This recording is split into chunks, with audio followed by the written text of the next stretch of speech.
welcome back to my channel. My name is Caitlin, if you didn't know, and I do a bunch of bookish videos. If you like it, stay along. Okay, so today's video I thought would be really exciting to do my wrap up for January and February. I read 12 books in all. I think it was like 5 in January and 7 in February. It's kind of funny looking at these books and being like, I read these? For some reason they feel like decades ago that I read them. It's a nice rainy day outside. I have some coffee. Let's talk about some books. The first book that I finished in January was City of Lost Souls, and this is the 5th book in the Mortal Instruments series. This one definitely wasn't my favorite. As I read the Mortal Instruments series, I feel like it's just gone down, and I think it's just because it doesn't really feel like there's a plot. I mean, there is a plot, but it's not as strong as the first 3 books. So that's the only thing that I feel like is missing. It was very slow. Not a lot was happening, and I feel like it was all talk, no show. You know, the characters would come together and be like, look, we did this and that, and then nothing. And I'm like, did you do that? Like, are you sure? The ending was great though, but I hate reading, what is this, like 500 pages and waiting for the end to finally happen and to finally get that burst of action. I'm tired of waiting for it. I hate doing that because, like, was the other 400 pages even worth it? For this book, I gave it 2 stars, mainly because I had to wait 400 pages for something to actually happen. Because other than that, nothing happens. That's the first book I read this year. That's crazy to say. And then the next book I read was Never Fall for Your Fiance, and this is by Virginia Heath. This is the first book in the Merriwell Sisters series, and I really enjoyed this. Thought of it as like a off-brand Bridgerton. The plot of the book is Hugh has to find a fiance. His mom is really determined to find him a fiance. He's been writing letters to his mom saying he has a fiance, and then she wants to finally come down to meet the fiance, and there is no fiance. So one day just like comes to this one woman named Minerva. So he's like, I will give you money if you come and help me and pretend to be my fiance. And this really sparks Minerva's interest because she is very poor. Her mother died and her father left, and she's stuck with 2 younger sisters, I think. And I was doing walks like every single day. So when I was doing that, I was just reading this book, and it was so much fun. I just loved their banter. I loved their tension and what they had to go through to create the fake fiance. So I gave this a 3.5. The third book and the 4th book go together, and you guys know it's Tower of Dawn and Empire Storm. I did the tandem read together. I'm surprised that these weren't the only books I read that month. This together is 1,400 pages. This took me a very long time to finish. It was a huge journey. Almost gave up reading it. I believe that if I read this on its own, I wouldn't have liked it as much as I did. Overall, these are wonderful. I would go into the plot, but it's technically spoiling, so I'm not going to say anything. But this one follows like the main characters, and then this one just follows one character or 2 characters. They're different journeys, but they go together. For Empire Storm, I gave this a 4.4.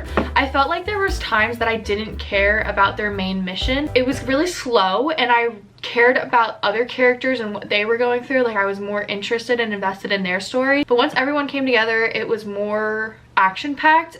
Just once again, Sarah J. Maas always leaves like the end of the book for everything to start happening, and I'm not complaining, but I want there to be something throughout this book that is making me want to keep reading, because there were times that I literally wanted to stop the tandem read because it was just so long and I felt like nothing was happening. And another reason is I'm reading a huge badonkadonk as well with this book, so it just took a second to read. But overall, I loved this book. My heart broke at the end for both of these books. And then for Tower of Dawn, definitely has a lot of information in it, so definitely read it because a lot was said. I feel like I'm gonna need like a refresher too, so I'm glad I got all my tabs. So I actually really did like this book. I liked that I got a lot of action from Empire Storm and then a lot of information from Tower of Dawn.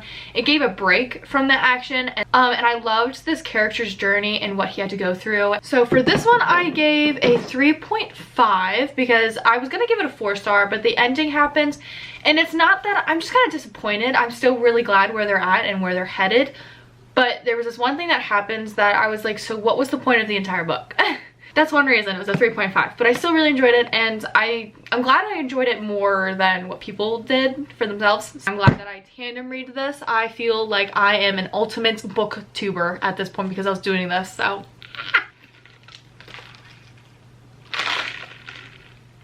Oh my god, Okay, and then the final book that I read in January is The Do-Over by Lynn Painter. I really liked this book. I've talked about this book so many times. I feel like I'm always talking about it. It was such a cute book, and Lynn Painter has this type of writing style that just makes it feel like a rom-com. This was super short too. It's only like 280, 290. Flew past this in a couple days, and I really enjoyed their connection because even though it's only 209, you can see their connection to one another, and I thought it was cute. This one doesn't have spice in too, so if you're not looking for that, you're good. I gave this a 4.25. That's that. So those were the 5 books that I read in January. I feel like so far for me, 2024 has been a really good reading year, even though it's been 2 months. I feel like I'm reading so much quicker, and from January to February, you can see how much of a difference I've been reading, and it was a lot of fun. So I'm just really glad that I'm getting more into reading. We're gonna get on to February now. 7 books, and this was the most I've ever read in an entire month. I was very happy I got to finish these books. The first book I finished,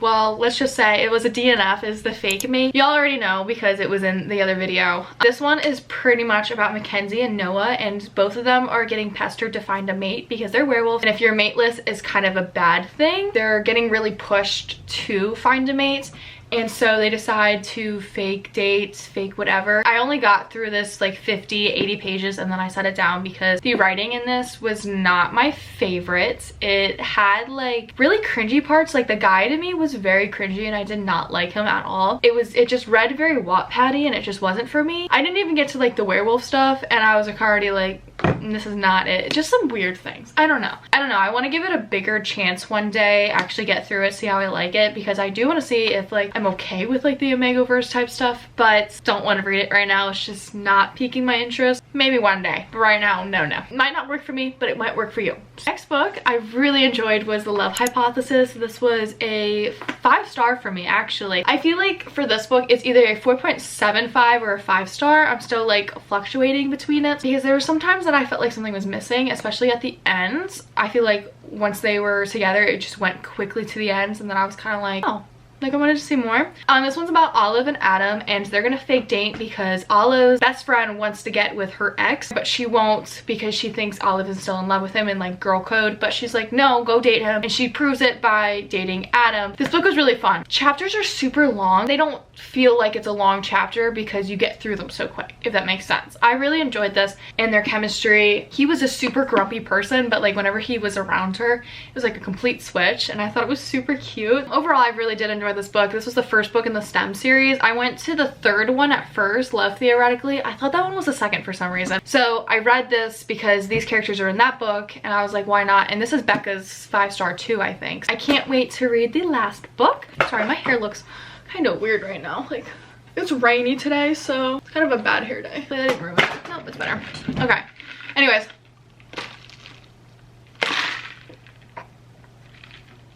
Oh my god. Sorry, I almost just choked on a freaking thing. Freaking ice cube. Okay, and then the next book I read, because I was on like a little Allie Hazelwood kick, this one just recently came out, is Checkin, and I was super excited about this. This was different. It wasn't in her STEM series, and it's pretty short. It's like 290, 300 something. This one's about Mallory and Noah. Mallory stopped playing chess for some reason because it broke apart her family, and she never went back to it until her friend tells her to go into the competition, get some money, help her family out, and she goes against Nolan, sorry, who is like the bad boy of chess, and he is like the #1 player, and she beats him. It was disappointing, to say the least, because Nolan is talked about being the bad boy of chess, but the only example you get is when he's like 12 and he's having a tantrum, and they're like, well, he's a bad boy and he's like 20 now. And I was like, okay, but he literally hasn't shown me anything of him being a bad boy. And Mallory keeps saying that he is rude and disrespectful, but all he ever showed her was respect. I never saw any of that, and I was kind of lost and confused. I actually really didn't like Mallory. I feel like she disrespected Nolan a lot, used her trauma as a way to hurt people, kind of. I just didn't like her character at all. With that, there was no chemistry at all. I mean, they had this enemies type, but I never saw that switch. I never saw what changed them, and it just felt Like, they shouldn't have been together. Like, they were friends kind of at the end, not lovers. A 2-star for me, which was really disappointing because Ali Hazel was one of my favorite authors. I did get through this book really quick though. It's not that like her writing style is really quick and easy to get to, I just didn't like the story. If it was developed more, if it was longer, I would have wanted to see more chemistry. And like, where was Nolan? He was literally gone the entire time. I got all of Mallory's POV, but nothing from him. Next 2 books I read like one after another. So I read The Naturals by Jennifer Lynn Bard.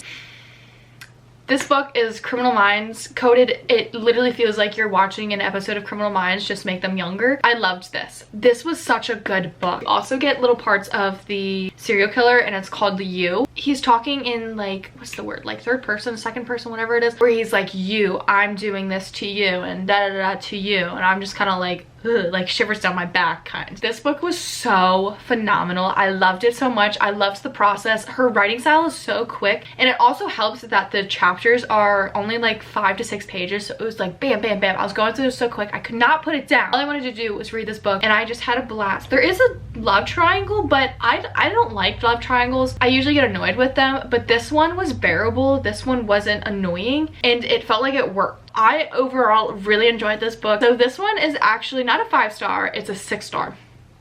Next book right after that, I started reading Killer Instinct, which is the 2nd book. Can't really say it because it's kind of a spoiler. They're only supposed to be solving cold cases, so when it comes to real cases, the adults are like, no, you can't, your children, you're not allowed to. I was getting really annoying because obviously they can, and this one was really close to come home with one character. I wanted to see that dynamic with that character and the person that they were talking to, investigating, and I feel like we didn't see that, and I wanted to see it more because I was really excited when I heard that this was about Dean and a family member, and I really wanted to see that, and we only got it like a little glimpse.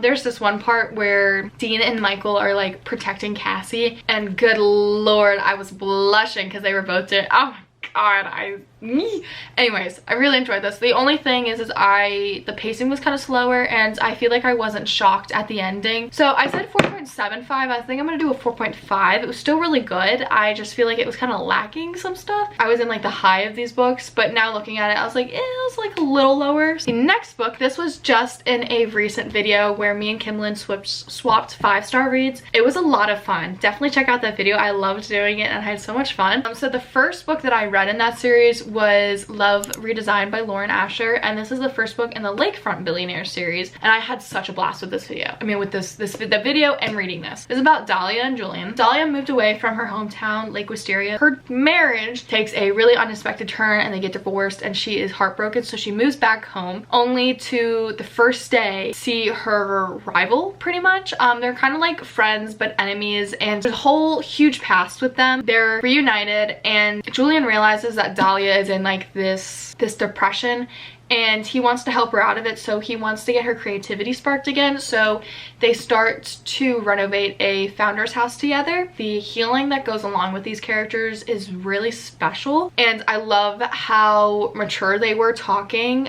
Julian especially was just so understanding with Dahlia. He really was really patient with her. You could see their chemistry throughout the entire book. There is a lot of spice in this book. This is a very spicy book, just telling you, all right? But this one is gonna be a 5 stars. I loved this book so much. I really want to read her Dream Lane Billionaire series. I never really felt like reading it. I have some book videos coming up, but like I will either this month or next month, I promise. And then finally, my next book in that video was Rock Paper Scissors by Alice Finney?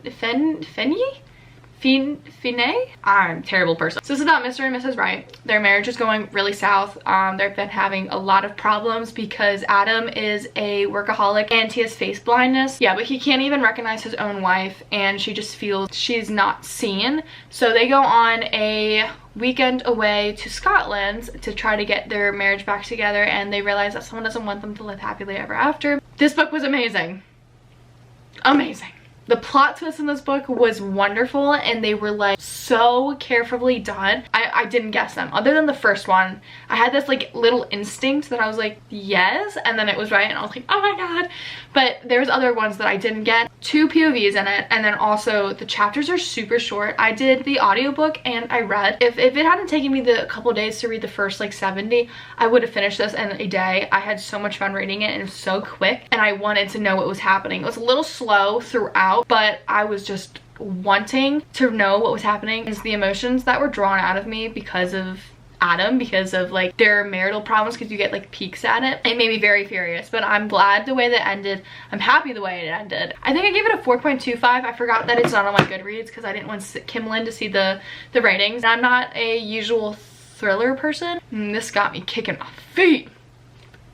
And then that is the last book that I read in February. Alright guys, so thank you very much for watching this video. I really hope you guys enjoyed. Please get a like and hit that subscribe button and the notification bell so every single time I post. This was fun. I don't really do like wrap-ups or TBRs because I feel like no one's really interested in them. But I want to start doing these because I started my booktube, and this was fun going throughout all the books and seeing what I've read. It's kind of crazy. And once again, like some of these books I feel like I haven't read in forever. It's kind of weird. So thank you guys for watching, and I will see you guys in my next video.